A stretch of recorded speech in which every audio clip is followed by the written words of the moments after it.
Hello dear subscribers, today I'll tell you how you can fix this problem. So here you can see it. We are sorry about something went wrong.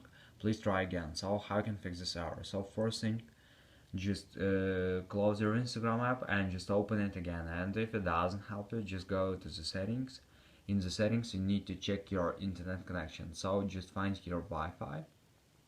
Just try to turn it off and turn on again. And after, just open mobile data or cellular data, just try to turn off and turn on again. And if it doesn't help you, just go to the general.